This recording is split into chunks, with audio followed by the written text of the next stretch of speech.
The past is never dead. It's not even past. In the summer of 1914, as Europe stood on the edge of the Great War, one letter, written not by a general, but by a woman in love, changed the fate of hundreds. Before the world went mad, there was only her music, and the way she made time stand still. The summer of 1914, Paris was alive with light, laughter, and art. Painters filled Montmartre. Musicians filled the air. And among them, a young artist named Henri Dubois first saw Clara Weiss, a pianist from Berlin, lost in her melody of Clair de Lune. Their eyes met through the crowd. A smile, gentle, curious, the kind that says perhaps we've known each other before. That evening, they walked by the Seine. The water shimmered like liquid gold, reflecting dreams they hadn't yet spoken. And for a brief moment, love felt eternal. I'll paint forever, Henri, and I'll play for you, always. Then promise that no matter what happens, we'll find each other again. Even if the world falls apart. But the world did fall apart. In August, the guns of war began to thunder. France and Germany, no longer neighbors, but enemies. Promise me you'll come back. If I can't come back, I'll send my heart home in a letter. Henri enlisted, trading his brush for a rifle. Clara returned to Berlin, her piano silenced by the sound of marching boots. They said it would be over by Christmas. They lied. They parted at the train station. Two hands pressed through glass as the whistle cried between them. Hours turned to days. Days turned to weeks, while weeks turned to months. Henri wrote every night by candlelight, letters carried by chance and prayer across bloodied borders. In Berlin, Clara played again, not for joy, but for the wounded. Her music floated through the hospital halls, reminding the broken that something beautiful still existed. But in her quiet moment, she wrote, "Henri, if these words ever reach you, remember, love is not an enemy. Love is what remains."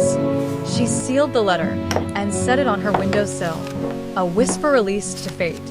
Months later, on a fog-covered morning at the Western Front, Henri's regiment prepared to attack. The air was heavy, the silence before thunder. A messenger arrived, mud-stained, breathless, carrying an envelope. For Henri Dubois, found with the field mail! Lay down your fear, my love. The world cannot kill what we hold within us. If your heart still beats, let it beat not for hatred.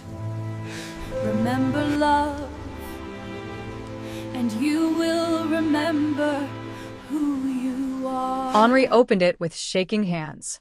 Clara's words appeared like light in the darkness. Clara said, "Lay down your fear, my love. The world cannot kill what we hold within us." That night, Henri's unit was ambushed during a fierce battle.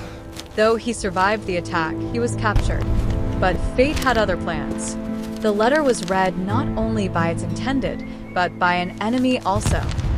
At dawn, as both sides prepared to fight again, one man stepped forward, carrying a letter that reminded them of love. Captain Friedrich Adler stepped onto the battlefield with Clara's letter waving a white flag saying, A letter from a woman who remembers we are all human. That morning, because of one woman's love, both sides laid down their arms. The attack was postponed. The guns stayed silent, just for a day, but long enough to remember peace. War begins where love is forgotten, and peace begins with remembering. Years later, in a quiet museum in Paris, a faded letter sits behind glass.